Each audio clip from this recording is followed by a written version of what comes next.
If you're looking to raid on a rogue here in patch 11.2 in Manaforge Omega, you might be looking the way of the sub-rogue. More specifically, the Trickster sub-rogue, because now we have a new set of tier buffs that is insane. The bonuses we get on Trickster sub-rogue, because it's not the same as Deathstalker sub-rogue. The Deathstalker set is kind of at the moment, and Deathstalker sub-rogue is kind of so is Deathstalker Asset for that moment. The set bonus has not been kind to Deathstalkers. The reason why I think sub-rogue will be the better choice is there's many reasons, right? But right now here, the set bonus that I've gotten buffed, we have gotten a fat 5% aura buff to bring us ahead of Asa again. There's been like a lot of buffing sub-rogues. They're just been like buffing to the roof lately. And Asa rogues and outlaw rogues also. And we might see some outlaw rogue raiding here this time around since the change to killing spree, and it's not a as you're gonna kill yourself with it killing spree.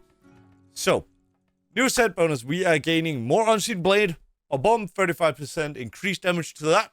And also you're gonna get a 35% chance to it striking twice, which means more coup de grace procs and more flawless form stacks, which is the bread and butter of the sub-rogue in Trickster variation. So, and the 4 set is even more ridiculous, as coup de grace may now be used a second time. And changes to this here is now 150% instead of 100 as it was before. So we are now seeing a huge increase in the tier damage from the sub-rogues here. So what this means here entirely, right? So these sub-rogues here will now be able to maintain, instead of 7, 8, 9 stacks of flawless form when they were really high, buffing their damage. We will now see upwards of 22 stacks from my testing on dummies here and playing around with it. So 22 stacks of 3% increased damage to your finishing moves is a lot. So your finishing moves and coup de grace and secret techniques are going to be hitting a lot more often, and they're going to be hitting a lot harder. And also we're no longer going to suffer from the things of like, hey, I have a coup de grace ready, but I don't have phased on the target, so I'm going to be using black powder instead of eviscerate single target and wait until I can get another phased on it and slap that coup de grace away. So it also means that we are likely going to see a bit of changes, because in the past year we've gone down this road here. So some of the talents, this is how it looks currently in Season 2 and Undermine. Right, so since we have Surprising Strikes, which grants 50% increased crit damage, not crit strike chance. But when you crit, you do double and double 50, right? So the damage we've taken Weapon Master, and we've taken Inevitability down into Death Perception, down into the Rotten, just to amp up Surprising Strikes, because they outweigh having Finality. But with the increased amount of damage we're getting on our finishing moves now, which we are not getting more of in Surprising Strikes department, it's likely we'll see something like this here moving over to Finality. I don't think we'll see Dark Brew, and I don't think we see Gomar's Bite. We might if we have some other talents that we decide to skip. I don't see Shadowcraft being skipped either. I also don't think we're going to skip a stack of Death Perception, because the 3% extra damage of everything during Symbols of Death, which we have for all our intense damage periods, is going to be a lot. And then we're just going to have an extra charge that we may or may not use. Weapon Master is one thing that could be skipped. I don't see what we'll skip it for with the current build-up. There's some more energy we could take.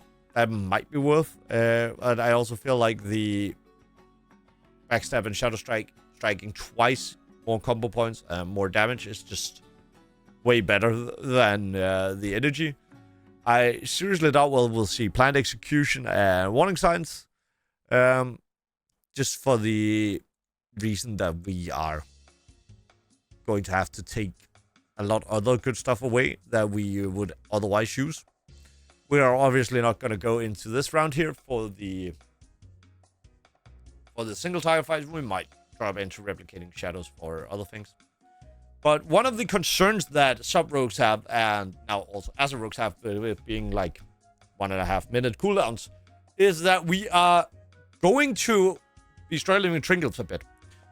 Yet, in the new season here, a new patch, a new raid tier, and all that good stuff here, we are also having new dungeons and a new raid.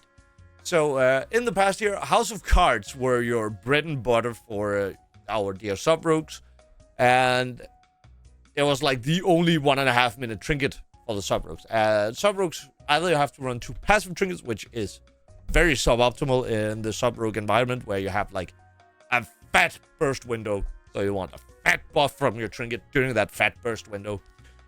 House of Cards provided that, right? Because it was a 1.5 minute cooldown trinket. So the options that we have for trinkets are actually not as few and far between as House of Cards. We are having one raid trinket that could take the place of like that late tier hard to get in Mythic track, and a lot of people will be fighting for it on Yalding Nether Prison. I think that will be the best option. One of the really big things that sub-rogues suffered from was they needed that House of Cards, and there were a lot of other people who needed that House of Cards that benefited more from it than sub-rogues, but that was kind of the only option for the sub-rogues. So, the dungeons are luckily a bit more sub-rogue friendly this time around. So, we have Arakara, Dawnbreaker, Priory, and Floodgate, which was the dungeons picked by you, the viewer, and the World of Warcraft community. And this is, hey, which dungeons would you like to play? And you guys said, whichever drops the best trinkets. But we are having Ecodome, Aldani, and Halls of Atonement. Halls of Atonement drop on 1.5 minute cooldown trinket. I think it's going to be ass. It looks like it's going to be ass. As a channel, it gives credit. Ecodome,